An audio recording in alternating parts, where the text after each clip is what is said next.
নমস্কার। আজকের এই বিস্তারিত আবহাওয়ার সংবাদে আপনাদের সবাইকে স্বাগত জানাই।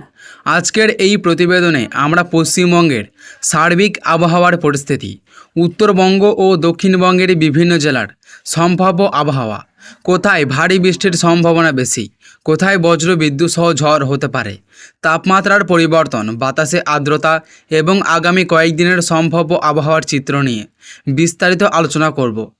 তাই শেষ পর্যন্ত আমাদের সঙ্গেই থাকুন। বর্ষাকাল এখন পুরোপুরি সক্রিয় রয়েছে।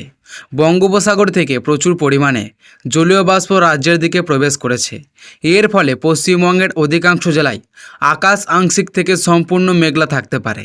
দিনের বিভিন্ন সময়ে হালকা থেকে মাঝারি বৃষ্টিপাতের সম্ভাবনা রয়েছে। পাশাপাশি কয়েকটি জেলায় বজ্র বিদ্যুৎ সহ ভারী বৃষ্টিও হতে পারে। বিশেষ করে দুপুরের পর থেকে সন্ধ্যার মধ্যে বৃষ্টির প্রবণতা আরও বৃদ্ধি পাওয়ার সম্ভাবনা রয়েছে।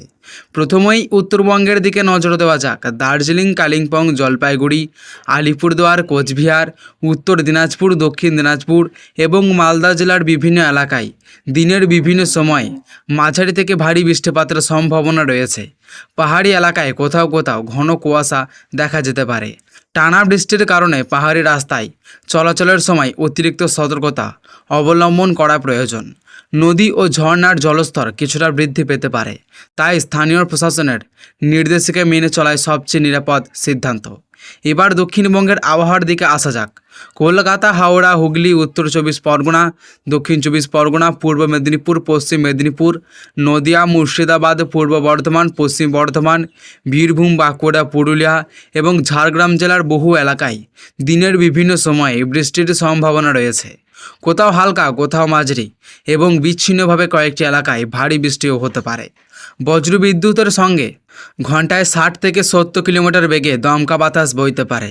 তাই বজ্রপাতের সময় খোলা মাঠে না থাকা এবং বড় গাছের নিচে আশ্রয় না নেওয়ার পরামর্শ দেওয়া হয়েছে। কলকাতা ও সংলগ্ন এলাকায় সকাল থেকেই আকাশ মেঘলা থাকতে পারে। দুপুরের পর বিক্ষিপ্তভাবে বৃষ্টি শুরু হতে পারে এবং সন্ধ্যার দিকে কোথাও কোথাও বৃষ্টির পরিমাণ কিছুটা বাড়তে পারে। বৃষ্টির ফলে শহরের নিচু এলাকায় জল জমার সম্ভাবনা রয়েছে, ফলে যানজট তৈরি হতে পারে এবং অফিসপরত মানুষের কিছুটা অসুবিধা হতে পারে। যারা বাইরে বের হবেন তারা অবশ্যই ছাতা বা রেনকোট সঙ্গে রাখুন। উপকূলীয় জেলাগুলিতে বাতাসের গতিবেগ কিছুটা বেশি থাকতে পারে।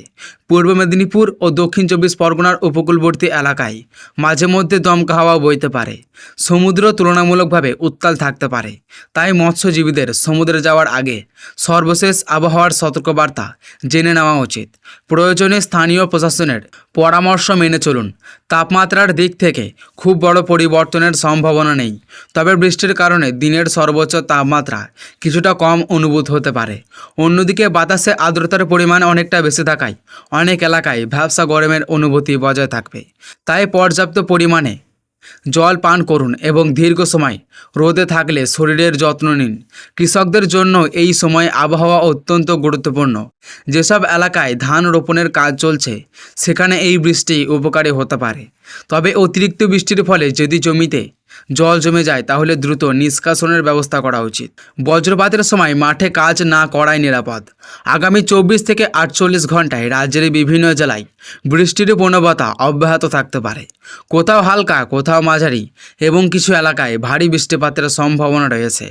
আবহাওয়ার পরিস্থিতি খুব দ্রুত পরিবর্তন হতে পারে, তাই বাইরে বের হওয়ার আগে সর্বশেষ আবহাওয়ার আপডেট দেখে নিন এবং প্রয়োজনে সতর্কতা মেনে চলুন। আপনাদের এলাকার আবহাওয়া যেমনই থাকুক না কেন, নিরাপত্তাকে সর্বোচ্চ গুরুত্ব দিন। বজ্রপাতের সময় মোবাইল ব্যবহার কম করুন। খোলা মাঠে অবস্থান করবেন না। বড় গাছ বা বৈদ্যুতিক খুঁটির নিচে দাঁড়াবেন না। টানা বৃষ্টির সময় অপ্রয়োজনীয় ভ্রমণ এড়িয়ে চলুন। শিশু ও বয়স্কদের বিশেষ যত্ন নিন এবং প্রয়োজন হলে স্থানীয় প্রশাসনের নির্দেশিকা অনুসরণ করুন। তো সুপ্রিয় দর্শক, এই ছিল আজকের বিস্তারিত আবহাওয়ার প্রতিবেদন। নতুন কোনো পরিবর্তন বা গুরুত্বপূর্ণ আবহাওয়ার আপডেট পাওয়া গেলে আমরা অবশ্যই আপনাদের সামনে তা তুলে ধরব। সবাই নিরাপদে থাকুন, সুস্থ থাকুন। আবারও দেখা হবে পরবর্তী আবহাওয়ার খবরে। ধন্যবাদ।